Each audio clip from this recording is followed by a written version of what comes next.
Hey everybody, before I get started, I just want to mention a couple of ways that you can engage with me on a more personal level. I have a few avenues set up and I keep focusing on one, and I figured, why don't I make a short little video talking about all of them real quick before we get into these episodes. So first thing, Patreon. There's a link in the episode description, and every episode description to the Patreon, as well as a video on the feed called Major Announcement that has all the details of what each tier offers and how much they cost. I implore you to check that out. I offer a lot of cool shit for my patrons.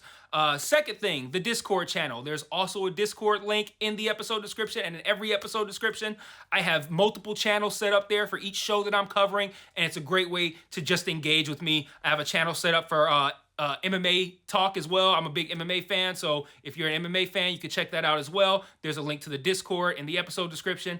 And then lastly, the Facebook and Twitter. Social media. Follow me on there. I post news on there. When I say news, I mean like, hey, I'm stopping covering this show. Hey, I'm starting covering this show. Let me know what you think about this. I do live watches of things on Facebook where like I'll check in and say, I'm watching so-and-so show. And then I'll like live comment while I'm watching it. And that'll be cool if maybe you watch that show too and you want to watch along with me, or you're watching it later and you will see my thoughts, which are usually pretty entertaining because I'm usually pretty high when I'm writing them. So check out all those links in each episode description, and let's talk about this episode. Peace. One mic. Yeah. All I need is one mic. Yeah. All I need is one mic. Hey everybody, welcome back to One Mic, and today I'm here to talk about episode 2 of HBO's True Detective, Night Country. So, last week's premiere episode focused on introducing us to the world in which this season will be taking place, and it let us know that this city and its residents have a pretty rich and complicated past. We learned about the setting of Ennis, Alaska, and its cast of characters that, while all of them seem to have their own individual compelling backstories, they also seem to have a rocky history amongst one another as well. We learned a little bit about the central mystery, that this group of research scientists from the Salal station went missing and were found dead. And the premiere also let us know that there would be some supernatural elements involved too. And all in all, it just really just laid out a really solid foundation for this season and where it was going to go. Now, this episode expanded on each of those things in compelling ways, answered some of the questions it set up in the first episode in this one, and it also let us know that everything in Ennis is not only connected, but could even also be connected with other seasons of this show as well. So let's get into talking about it. And I want to start with what we see right at the beginning of the episode when Danvers and Pete, that's his name, right? Yeah, Peter, are inspecting these bodies. They mention some self-inflicted harm, and then we see a spiral shape on the forehead of one of the bodies. And Pete identifies this individual with the spiral on his forehead to be Lund, L-U-N-D. That's this guy's name.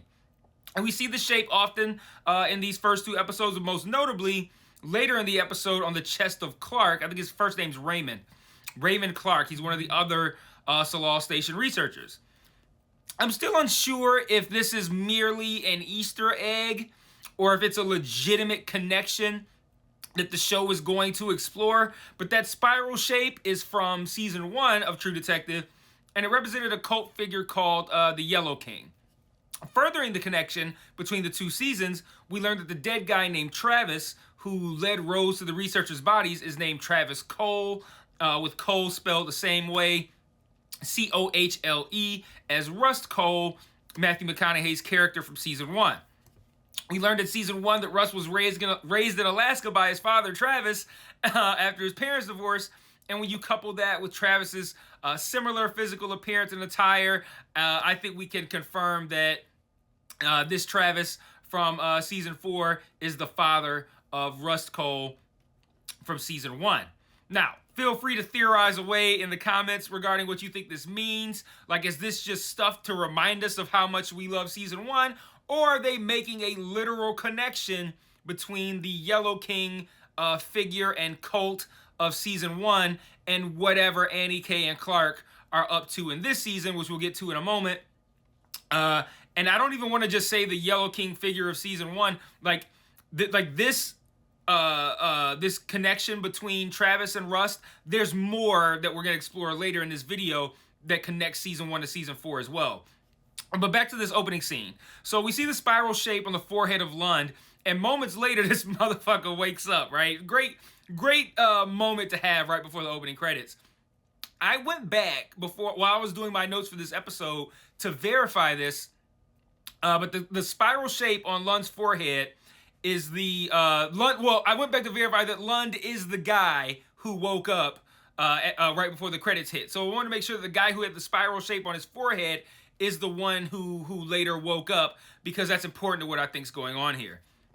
So like I said, I did confirm it was indeed Lund who was the one who woke up, and we find out that before he can be spoken to by Danvers and or Pete, we find out that he's in a medically induced coma and that he's likely going to lose a leg, and then that's the last we hear about him in the episode.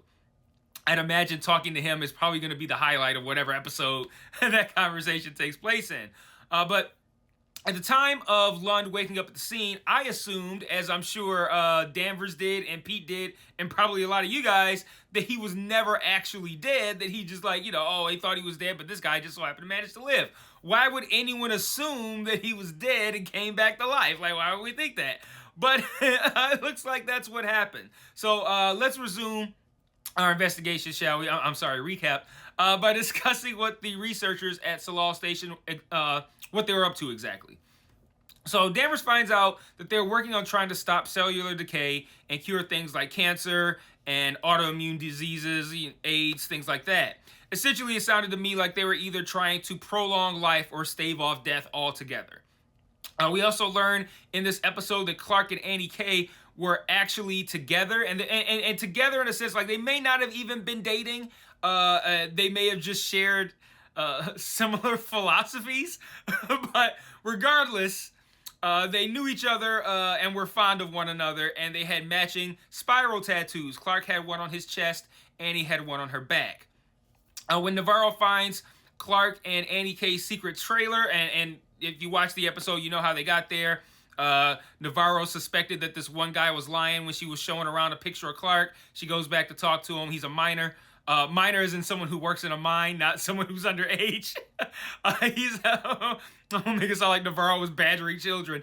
She goes to question this guy who worked in the mine, and he reveals that he sold this trailer to Navarro. She's like, oh, that must be the trailer. Like, that's where they went to go fuck. And she goes there, and they find all sorts of weird season 1 voodoo type shit, like the spirals, more examples of the spirals, animal bones, skulls, shit like that. Throw in the fact that Clark says she's awake before all this happens, and you couple that with the Caribous committing suicide at the same time, and I think we're meant to understand that the symbol is connected to bringing the dead back to life. And not only that, but Clark and Annie K were working on this, and Clark, and maybe even Lund as well, too, maybe even all of these motherfuckers, figured it out, and maybe they brought Annie back to life, and now Lund as well. And the spiral symbol is that connection. Like maybe they started out trying to cure cancer scientifically, and they found the Yellow King to be a much more convenient, easier shortcut. And then the Caribou committing suicide because Annie, being awake, probably instantly told them that they needed to kill themselves if they didn't want to end up being sacrifices, or them killing themselves was the sacrifice, and they were being controlled by Annie Clay or Clark or maybe even the Yellow King himself. So, yeah, there's a lot we learned in this episode, a lot to theorize on. I look forward to hearing what you guys have to say in the comments, but we're not done here. So, moving on, I want to stay in the supernatural world and talk a little bit about what Rose Agonal, that she's played by Fiona Shaw, what she was saying when she was talking about fucking Travis back in the day. So, we learned that she sees the dead and that she believes Ennis to be, the exact quote, the fabric, to be where the fabric of all things is coming apart at the seams. I don't know if that's going to literally be true. I mean, not literally as in like there's a literal scene, but like like in the literal sense of like Ennis actually being a specific location that makes it more prone to inexplicable phenomena. But I kind of hope that is the case. I do kind of hope that's where we end up going. We also learned through interviews with vendors and janitorial staff that Clark was acting weird leading up to their deaths, and the episode ends with the reveal that Clark is actually not among the dead bodies. So now, talking about the spiral and the idea of bringing people back to life or staving off death altogether, the 3 people connected with the spiral symbol so far on this season, Annie K got it on her back, Clark got it on his chest, Lund had it on his forehead. All presumed dead are now all presumably alive. Or at least something that resembles what we would call alive, like not presently buriable. We also learn a lot about Danvers in this episode as well. And just a sidebar, something that I'm loving about this season is that in season 1, you had the supernatural piece with like the Yellow King and the cults and all that kind of shit. But then you also had the personal piece with Rust and what he was going through. And what was his name? Marty, I forget, Woody Harrelson's character, what he was going through with his marriage. And like, and you had the personal piece and then you had the supernatural piece, and both of them were equally compelling. But season 1 kind of felt like they never really dug too deep into the supernatural stuff. It kind of just felt like a feature to tell as a means to telling this story about this realistic crime that took place in Louisiana. This season is doing the same thing. It's got a really compelling supernatural piece, and then they're really crushing it with like the character stuff too. But then this time, like, it just feels like they're gonna dig into the supernatural piece a little bit more, and it's not gonna feel like a feature. It's gonna feel like the main event kind of, and I'm looking forward to that. And talking about that character piece, like I said, we learn a lot about Danvers in this episode too. We don't learn why, but this episode is continuing to set up a complicated past between Danvers and Navarro. I don't have much of a theory as to what that could be just yet, but yeah, there's something going on. Like, someone asks directly what happened between them, and we've all noted the tension, I'm sure. But even right down to how familiar Danvers is with and being in Navarro's home, like, it just seemed like they have a past that's probably going to end up being a pretty big deal once we learn about it. We also learned the extent to which Danvers is hated in this community, as well as why and how. Her boss, played by what's his name, Eccleston or something. He played Matt on The Leftovers. Her boss wants to get this case sent up to Anchorage. Just let's let the FBI handle it. You know the kind of shit you see on television. This is my case. I'm a local cop, and I'm here from the FBI. And now we're taking over this case. No, you're not. That kind of shit. You see it all the time. He wants to send it up to Anchorage. And she bullishly wants to keep it. And he thinks it's to fuck with him, which seemed ridiculous to me at the time. Like, it's a compelling case. It's got all kinds of weird supernatural shit going on. And it's her case. It happened in her town. Of course she wants to keep it, like, for authentic reasons. Of course she wants to solve this. Well, by the end of the episode, it did seem like it was to fuck with him, because we learned that she is literally fucking him. Like, not only that, they've been fucking for 19 years, dating back to when both of them were with other people. And then not only that, but we learned that Danvers has a reputation of fucking other people's husbands, as she also was fucking the husband of the woman who owns this ice skating rink that they thawed the bodies out at. When she goes to talk to the guy who tells her the kind of research that Salal Station was doing, he's the one that told her that they were doing the cell stuff and autoimmune diseases, all that, right?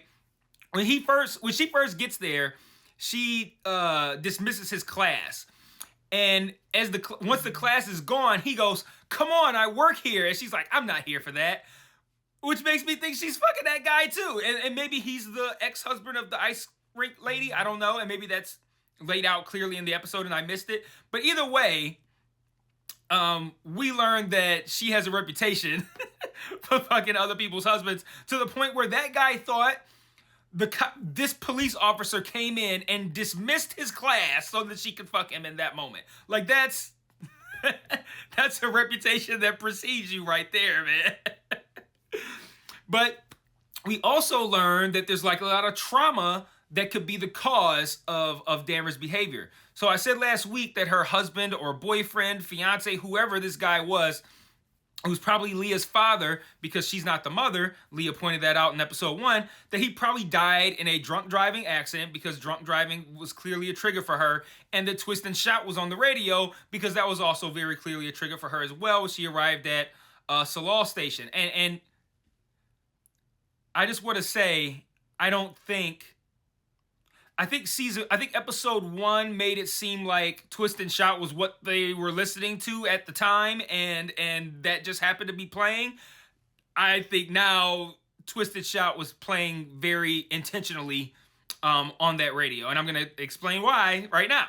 So we see this week the Twisted Shout appeared to have been a beloved song to her prior, but given the tragedy that would eventually befall her, it's tied to painful memories now. It doesn't look like it was playing in a car accident. We also see that Danvers is pretty neglectful of Leah. She seems very hands-off as a quote-unquote parent. And in what felt like a very remedial moment for me, I think I realized why. So, in the Twisted Shout scene from this episode, we see Danvers playing with a little kid, and my brain just kind of assumed it was Leah. But Leah's not her kid, and she looked very happy, and that looked very much like a little boy to me. What if that little boy is the product of Danvers and Leah's father, and both the father and the son died in this accident, and that's why Danvers is fucking everyone else's man and treating Leah like shit? Because not only is Leah not her own kid, but she's the only part of her family that Danvers was left with, and she's a reminder. She lost her husband and her son, and now she's left with another woman's daughter as a reminder of that. So I feel like that is the cause for the Twisted Shout thing. What was the other thing that I teased?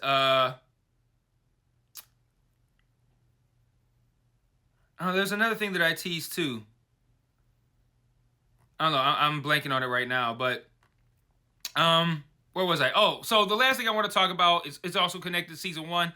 We learned that the Salal Research Station is owned by a shell company that's owned by, I think it was Tuttle LLC or something to that effect. Tuttle is the name of the family that was behind this whole Yellow King cult that was in season 1. So now, we also know that there's possibly a connection between the cultish Tuttle family from season 1 and the life-prolonging research that happened at Salal Station. So, lots to unpack this week. I thought this was an outstanding episode that continues to showcase an eerie setting, tell a compelling story about these lead characters within this setting, all in front of a backdrop about a mysterious group of deaths that could have supernatural motivations and that is seemingly connected to a magnificent first season. So, yeah, I think we've got a winner with this one. I'm really looking forward to seeing what these remaining 4 episodes are going to unfold.